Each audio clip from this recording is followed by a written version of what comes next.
जनपद बहराइच से बड़ी खबर। थाना मुर्तेहा के गांव मिजरवा की रहने वाली एक नाबालिग किशोरी ने पुलिस महानिदेशक लखनऊ को प्रार्थना पत्र देकर आरोप लगाया है कि उसके पिता ने उसके बगैर मर्जी के उसकी शादी 35 वर्षीय अरुण पुत्र नामालूम निवासी ग्राम लालापुरवा थाना मोतीपुर जिला बहराइच के साथ कर दी। आरोप है कि पीड़िता के पिता शराबी किस्म के व्यक्ति हैं। उन्होंने अपनी नाबालिग किशोरी का 80,000 रुपए में सौदा कर दिया। दिए गए शिकायती पत्र के अनुसार शादी करने के बाद जबरदस्ती उसके साथ संबंध बनाने के प्रयास किए गए व मुश्किल 16 वर्षीय किशोरी ने अपनी इज्जत बचाई।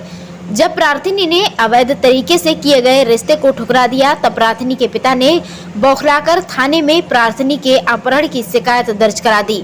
16 वर्षीय नाबालिग लड़की ने पुलिस महानिदेशक लखनऊ एवं महिला आयोग से शिकायती पत्र देकर न्याय की गुहार लगाई है।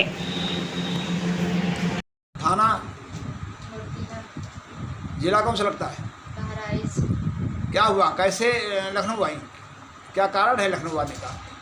मेरे मम्मी पापा जबरदस्ती शादी कर रहे हैं मेरी। जबरदस्ती शादी कर रहे हैं? तुम शादी करने को तैयार नहीं हो? मैं शादी करने को नहीं तैयार। कितनी उम्र है तुम्हारी? 16 साल। 16 साल तुम्हारी उम्र है, तो वो शादी कर रहे हैं, तुमसे पूछा नहीं शादी कर रहे हैं? नहीं, जबरदस्ती कर रहे हैं। जबरदस्ती कर रहे हैं? ऐसा क्या कारण है जो जबरदस्ती कर रहे हैं? क्या कारण है जबरदस्ती कर रहे हैं? वो लोग यही चाहते हैं कि जबरदस्ती को बेच रहे हैं हमें। बेच रहे हैं? हाँ। तुम्हें कैसे मालूम है बेच रहे हैं? हमें वो लड़के ने बताया। कौन लड़का? वही जिसके साथ बेचे हमें आलू। अच्छा, क्या बताया उसने? कि आपको मैं 80,000 रुपये में खरीदेंगे। 80,000 रुपये में तुम्हें खरीदा है? उस लड़के ने बताया? अच्छा, क्या क्या रस्में पूरी की? सगाई की रस्में पूरी की, मारपीट करके सगाई की रस्में पूरी की गई। अच्छा, फिर इसके बाद में तुमने विरोध नहीं किया उसका? नहीं। जब तुम राजी नहीं थी शादी करने को तो तुम्हें विरोध करना चाहिए, तुम्हें मना करना चाहिए कि हम सगाई में नहीं जाएंगे। सगाई में फिर क्यों गई जब तुम तैयार नहीं थी शादी करने को? तो वो लोग जबरदस्ती कर रहे थे ना। जबरदस्ती कर रहे थे? अच्छा, तो फिर क्या उन्होंने तुम्हें पकड़ के ले गए? हाँ। तो तुम्हें पुलिस को फ़ोन करना चाहिए था, पुलिस को फ़ोन करना चाहिए।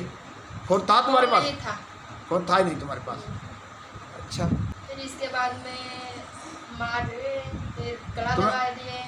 अच्छा, मारपीट की तुम्हारे साथ? अच्छा, इसके बाद में कमरे में बंद कर दिए। कमरे में बंद कर दिया तुमने? क्यों? जब तुमने सगाई को मना कर दिया, शादी को मना कर दिया, तो कमरे में बंद कर दिया। हाँ। फिर क्या हुआ? फिर उस लड़के को कमरे में घुसा दिए। तुम्हारे कमरे में, जिस कमरे में तुम बंद थी, उस कमरे में उसे घुसा दिया। फिर क्या हुआ? फिर उसने अन्य बदतमीजी की तुम्हारे साथ? हाँ। अच्छा, तो उसका विरोध नहीं किया तुमने? शोर मचाना चाहिए तुमने। तो हमने शोर मचाया, इसलिए मेरी शोर मचाया, तभी लोग हमें बचाए, तभी हमारी इज्जत बची। तभी उसने बताया कि मैंने तुम्हें 80,000 रुपये में ख़रीदा है। हाँ। इसके बाद में फिर तुम क्या हुआ तुम्हारा? फिर कहाँ गई तुम? फिर मैंने रीता देवी के यहाँ। रीता देवी के यहाँ चली गई? रीता देवी तुम्हारी कौन लगती हैं? परिचित हैं, जान पहचान, सहेली? जान पहचान है। अच्छा, जान पहचान है। तो फिर उन्होंने तुम्हारे साथ क्या तुम्हें बचाने का प्रयास किया, क्या कानूनी कार्रवाई कराई? उसने कहा कि ये बात गलत है, गलत है। तो इसके बाद में फिर तुम लखनऊ आई, न्याय पाने के लिए लखनऊ आई। कहाँ तुम मिली? लखनऊ कहाँ गई थी? किस अधिकारी के पास गई थी? महिला आयोग गई थी? महिला आयोग गई थी। वहाँ महिला आयोग में क्या हुआ? महिला आयोग में रिपोर्ट तुम्हारी ली गई? हाँ, ली गई। रिपोर्ट लेकर के आदेश उदेश कुछ किया, कुछ बताया, बयान हुए तुम्हारे? हाँ। बयान हुए? हाँ। आर्डर कापी मिली तुम्हें? हाँ। अच्छा, आर्डर में क्या क्या बताया उन्होंने? ऑर्डर हो गया है? अच्छा, इसके बाद में फिर उन्होंने क्या कह दिया महिला आयोग वालों ने? महिला आयोग वालों ने क्या कहा तुमसे? घर जाने को कहा या थाने जाने को कहा?